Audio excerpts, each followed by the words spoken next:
What's up, guys? Today we're going to be talking about the best games of the year so far. Now, obviously, we're about a little over half of the way through the year of 2024. There's been a lot of great games. There's more great games to come, and so this could all change by the time this year's over. Also, for my list, this is about games I've played in 2024. So it's not exactly a GOTY conversation, but it is in a way, right? It is going to have a lot of games that came out this year, but there are also going to be some that I am getting to a little late. I don't know. That just makes more sense. I don't know about you. I can't quite keep up with all the best games of the year, so I just do what I can. So anyway, without further ado, here is the top 10 games that I have played in 2024 so far.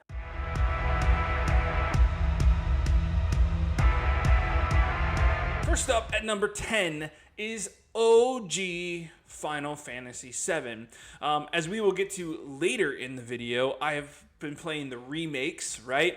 And then I saw on Twitter, if you guys watch PlayStation Access with David Jackson and Rob Pearson, that they put on kind of a playthrough for Dave, who had never played Final Fantasy VII before, and it just kind of gave me that itch. You know what I'm talking about? I haven't played it, honestly, since I was a kid.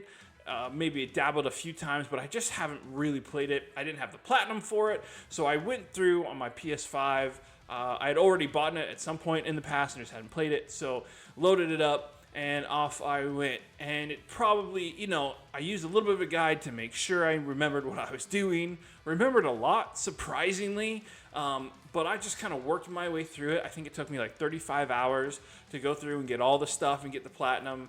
But just kind of remembering the story, remembering the beats, remembering the characters, and where the remake stuff came from, and seeing how they extrapolated on things that are just kind of small in there. Realizing there was more to some stories than I remembered, like the story of Hojo and how he's connected to Eris and all these kind of things. I mean, just kind of wild stuff, but just a really, really good time. If you haven't done it, I highly recommend going and playing through it, especially if you haven't played it before, but also if you have but haven't played it in a long time.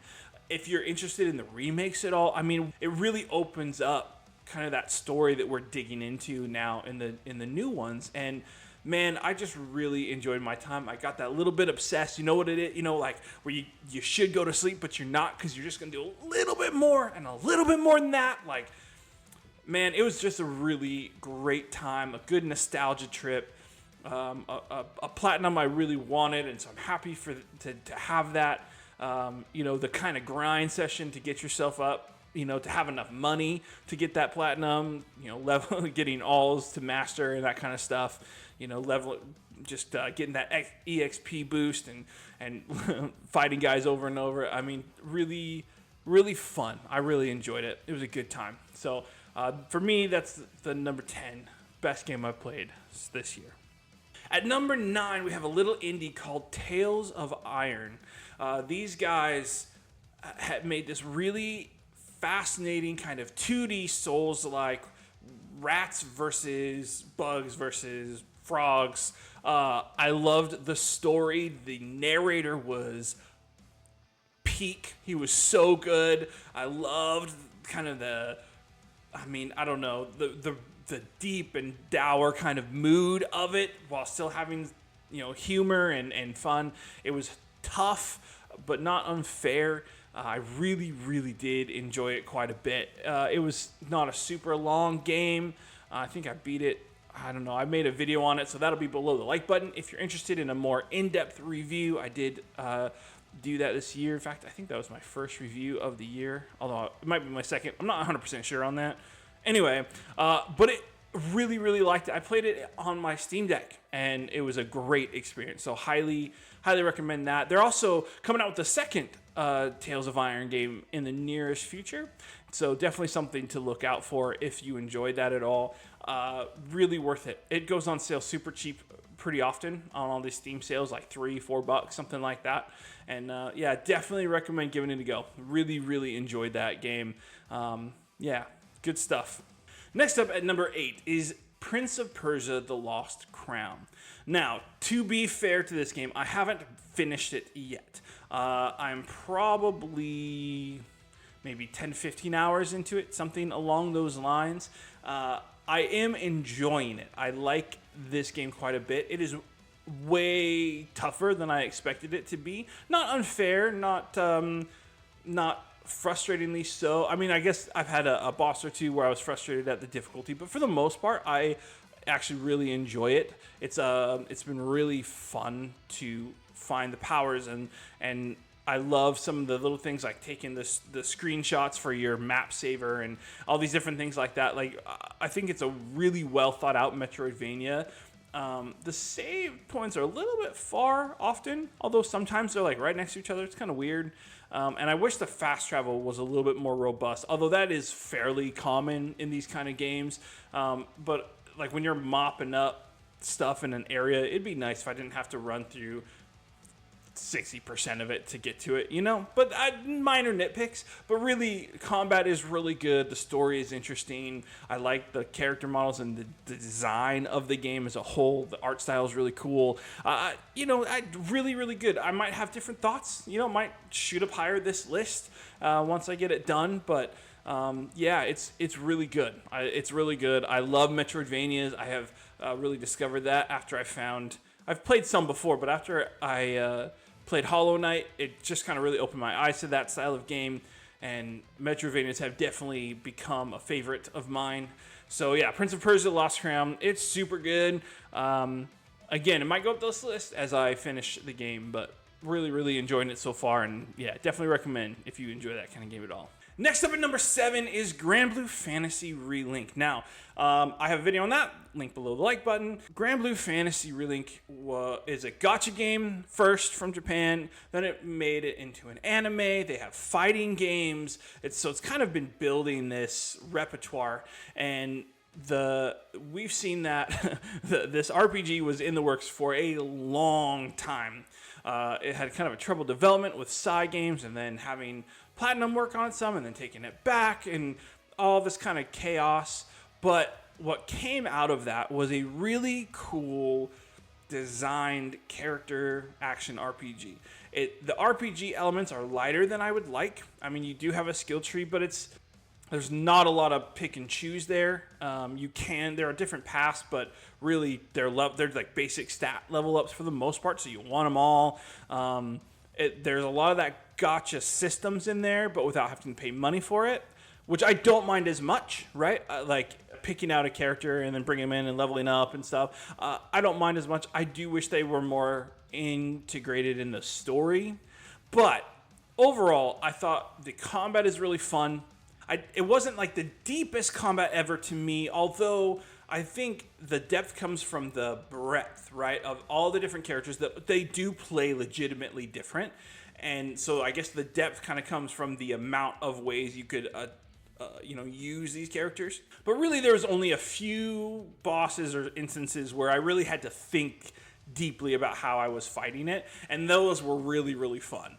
One in particular I remember was the Ice Wolf fight. I don't want to give stuff away, and there's another one where you're fighting 2 people, and that one was actually pretty tough. That was one of the few ones I died to a few times, but having to learn those things was really cool. I love the art. The characters all look really awesome, and I know the story fell really flat for a lot of people, though I actually enjoyed it because I have background. I watched the anime and liked it, and so I already had some context for these characters. But yeah, really pretty good. I enjoyed it. It's fun. I keep thinking I'll go back to play and try out new characters, but the truth is I just never do that in games, so I don't know if I ever will. I kind of feel like I should, without doing the kind of grind and after, you roll credits and doing the stuff that comes after that. It doesn't really warrant, I think, a full price game. Just kind of short, but because they have all of that, I mean, it's easily worth it if you will do that stuff. But yeah, that's probably the only reason why it's not higher on my list. I did really, really like it.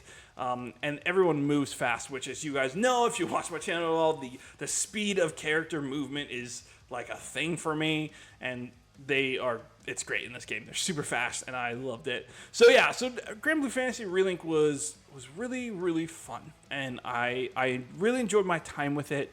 I don't think it's a lasting impression, right? it's not a story or something that's going to hit me 20 years from now. But very enjoyable for what it was. All right, next up at number 6 is Tales of Kenzera Zao. I definitely have talked about this one before. Review below the like button. Tales of Kenzera, I think part of why this game sticks to me so much is the story coming into it. I talked about that in the review more, but Abu Bakr Salim, who's the creator behind this, really kind of connected to me. And so this game connected more because of his influence, right? Now, it's still a good game. It's got tight combat. It's got tight traversal and some cool puzzles, really good challenges. So it's a fun game. It's a well-designed Metroidvania. It is much, much shorter than Prince of Persia, which I mentioned earlier. Tales of Kenzera, I think 8 to 10 hours, and I got the platinum, right? It wasn't a long game. Part of that, though, is about your ability in the combat, because if you don't learn the systems that it demands you to learn, you will die a lot, and it will make it take way longer. And also, depending on how many of the challenges you do, if you don't go for all of that, that might be different. If you do, and how good you are at figuring out the puzzles for the movement challenges and stuff. I mean, I think timing and stuff can vary, but 8 to 10 hours seems to be a fairly good going rate. And man, I just liked it. I thought there was a good story here. It was very heartfelt and impactful, and I like that, right? I want games to mean something. It's okay if they're just fun, but when they mean something, it sticks to us longer. You know what I mean? And I just really felt that in this game and liked it a lot. So Tales of Kenzera Zao, that takes my 6th spot. All right, next up at number 5 is Ayuden Chronicles 100 Heroes. This game came out on Game Pass, which is awesome, but this is that kind of Suikoden, spiritual successor. And here's the truth, okay? A video's coming on this one, by the way. I don't have one yet, so I will put it below the like button once I get that review out, but for now, it's coming. 100 Heroes, the story is kind of mediocre. The gameplay itself, like the combat itself, is good but not amazing. So some of that stuff will kind of make it feel mediocre. But gathering the heroes and figuring out how they tick and how to get them and what they need to come join you is addictive. It's like pulling slots or whatever, just that dopamine hit. I got them. They're on my team. Oh, and then they have this like base building mechanic. So you're slowly upgrading your base, and then you can do more and get more, and don't have to go somewhere to buy armor. You can buy it here, and they get better armor, and you can make money, and you can get cards, and just like constant dopamine drop just like really hits for me. Again, this is one I haven't fully completed. I've played too many games at once, which is a mistake. I should just complete one at a time. Maybe I'll get better at that one day. But that said, I really, really, really get addicted to that kind of mechanic. I love the going for the different heroes. I really love the upgrading the base and finding ways to make the system work, as it were, right? Where you're constantly gaining materials that you need without having to go get them. I love that kind of like efficiency prodding, like trying to make things work on their own. I don't know why, that just like scratches a certain kind of itch for me, And so 100 Heroes kind of takes this high on that mechanic alone. Games below this had better stories, probably had better graphics in some ways. Combat was most likely better, but this addictive quality that had me coming back over and over and over and over, I think just kind of pushes it up for me. I have really loved my time with 100 Heroes, and definitely plan on finishing it and making a video. I like it a lot.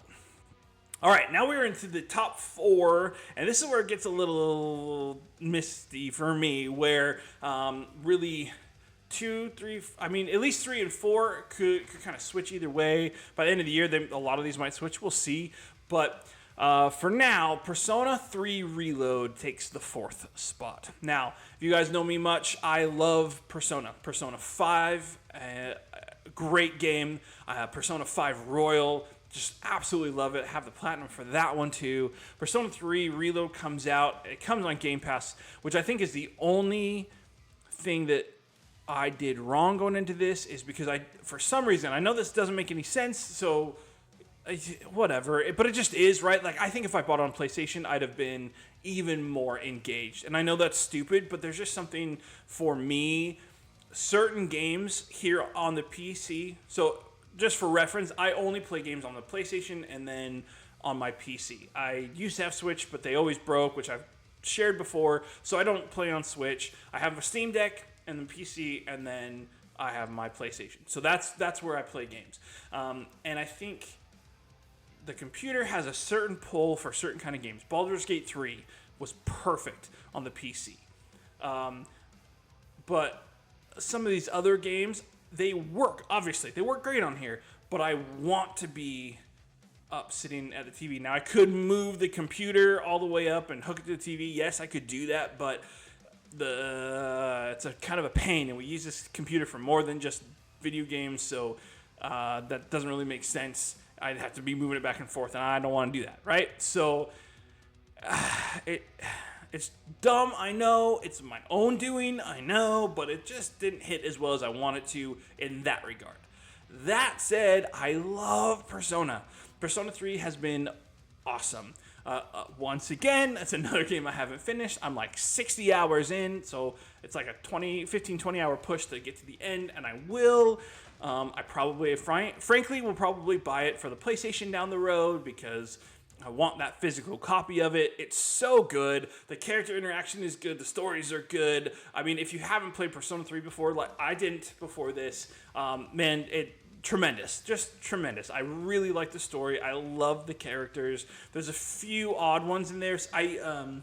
The social links in this one aren't nearly as good as Persona 5. And some people have said they are, and I think that's whack. Totally crazy. Social links are way better in 5 Royal. But I like the cast. And I like the cast in 5. I'm not necessarily saying one's better than the other, but I've really enjoyed the team members in 3. Really, really good. Tartarus is nowhere near as good as the castles or palaces or whatever in 5, but there is that, dungeon crawler roots to it, and so I don't mind that. But yeah, really, really, really good. 3 Reload is tremendous, and definitely deserves a 4 spot. It could probably go higher even, but top 3 are pretty good. So before I get to the top 3, let me give you an honorable mention. I kind of just started this one. I'm not very far in, so I don't feel like I can put it in a place yet. But an honorable mention would be Dragon's Dogma 2. I just started. I know I just told you like 4 games I haven't finished, but whatever. Okay, Dragon's Dogma 2. I love the first one, and this one basically in the first 5 hours I played feels like the first one just amped up to 11. The graphics are awesome. I love the new looks and stuff. It's still got some of that, the scrounging for money to buy good equipment. Your pawn systems, the different skills and vocations and stuff. I mean, so far, absolutely love it, but it's early, so I'm sure it'll find a place by the end of the year, but for now, it's just in the honorable mention. All right, let's get to the top 3. Number 3. This is a game that I would not have put here in the beginning of the year. I never would have thought this would have done anything for me, but Dave the Diver. Now, I have talked about this several times. If you watch the podcast with my brother, again, link below the like button. I talk about it there. But I think games have a time and place where they hit you.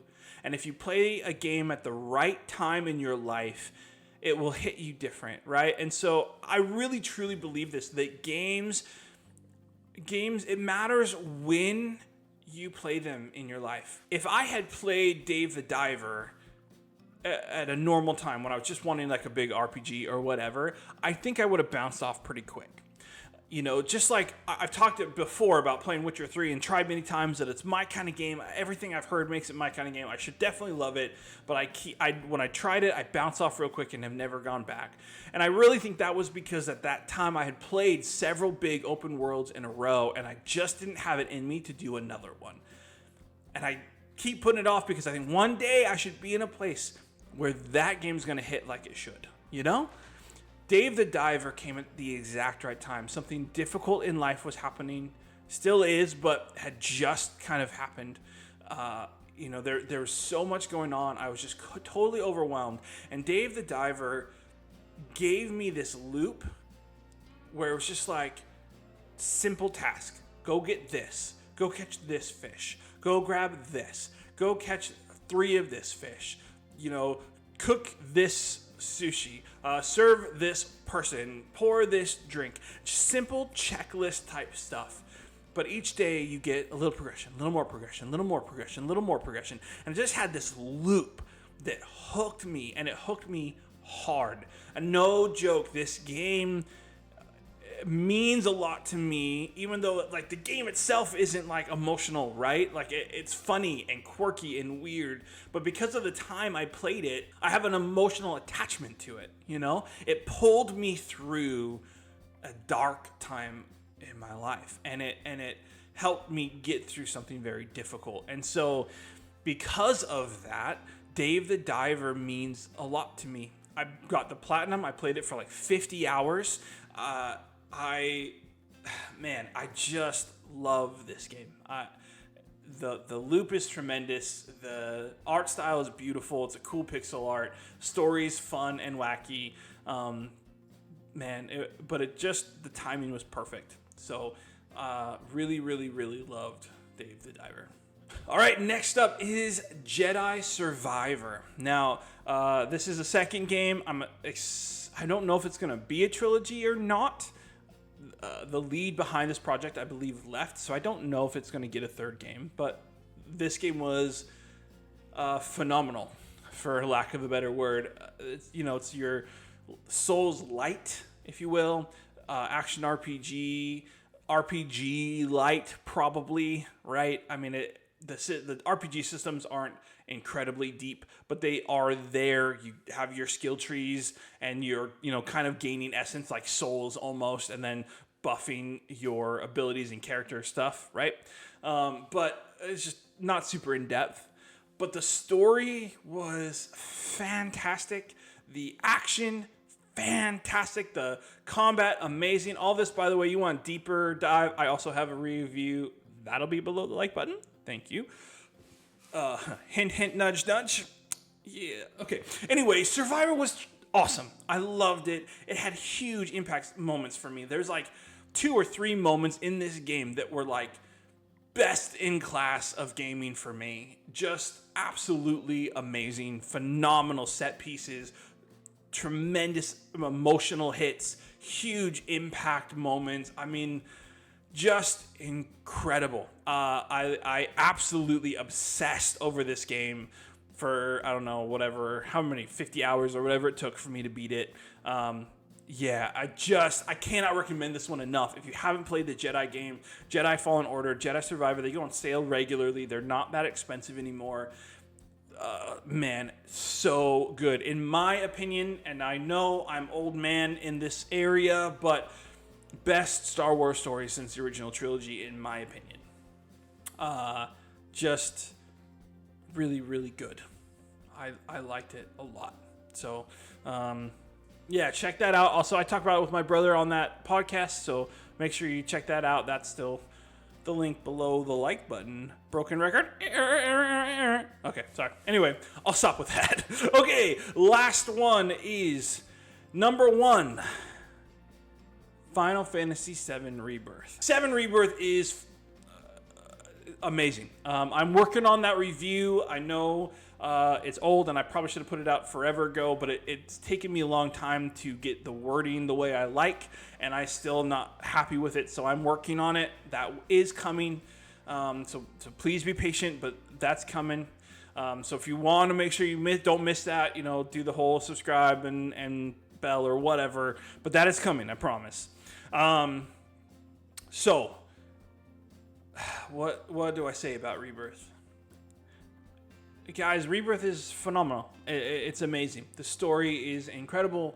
The characters are deep and intricate and interesting.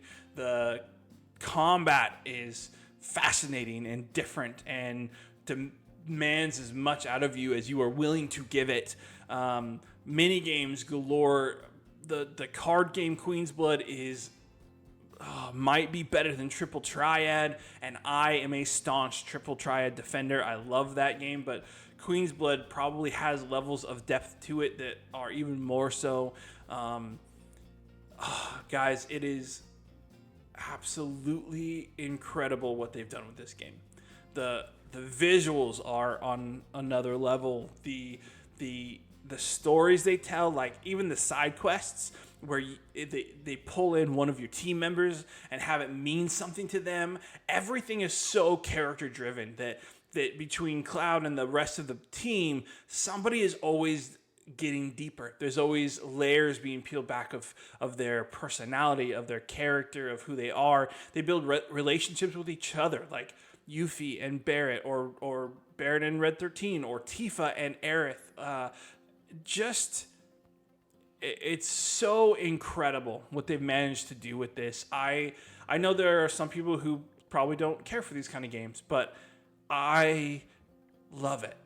Absolutely love it. I can't wait for number 3. I'm so excited to have this trilogy and embark on this mission with all these people. I just think it's just some of the best gaming I think I've ever played in my life. It's so well designed. It's so well put together. There's so much love in this game. The amount of music they poured into it, that's all absolutely phenomenal. The little side stuff that you don't have to entertain, that they can make funny or serious or whatever. It's so incredible. It's so good. 7 Rebirth is among the best games I've ever played. I don't know where it fits. Final Fantasy. See, Final Fantasy isn't perfect, right? As a franchise, there's some games that are terrible, some games that are just okay. But when it's at its high, there's just nothing better, in my opinion. I have Tactics, Final Fantasy VIII for me, Final Fantasy VII Original, Final Fantasy VII Remake and Rebirth, Final Fantasy 16 last year, Final Fantasy VIII, if I didn't say that. I mean, there's 10, if that's one you love. I mean, when Final Fantasy hits, it's just the best. It's just the best. 16 was like the Game of Thrones, all serious all the time. I loved it for its deep and dark narrative. I loved Clive as a main character and the relationships between him and his brother and him and Jill and all that stuff. 7 Rebirth brings way more levity to it. It's way more funny, more interesting moments, but the seriousness of its moments hit to me just the same. Just so impactful. I really cannot say enough good things about Rebirth. And if you haven't played it, I highly encourage you to play the remake and Rebirth. Maybe even play the original if you're interested, if you haven't already. Rebirth is fantastic. I would be very shocked if something took its place, although with some of the games coming out, something might. So that's kind of it, right? So for me, as an honorable mention, there's Dragon's Dogma 2, and then it goes from Final Fantasy VII Original at number 10, Tales of Iron at number 9, Prince of Persia: The Lost Crown at number 8, Granblue Fantasy Relink at number 7, Tales of Kenzera Zao at number 6, Ayuden Chronicles 100 Heroes at number 5, number 4 is Persona 3 Reload, number 3 is Dave the Diver, to everyone's surprise. Number 2 is Jedi Survivor, and number 1 is Final Fantasy VII Rebirth. And those are my games of the year so far. We will find out as we get through the next half of the year all the great stuff that comes out and what lands and what doesn't. So stick with me. If you enjoyed this video, hit the like button, hit the dislike. If not, let me know what your favorite games you've played this year are. What have you enjoyed? What have you loved? We're going to keep the positivity rolling, right? I'm not going to just crap on games just because.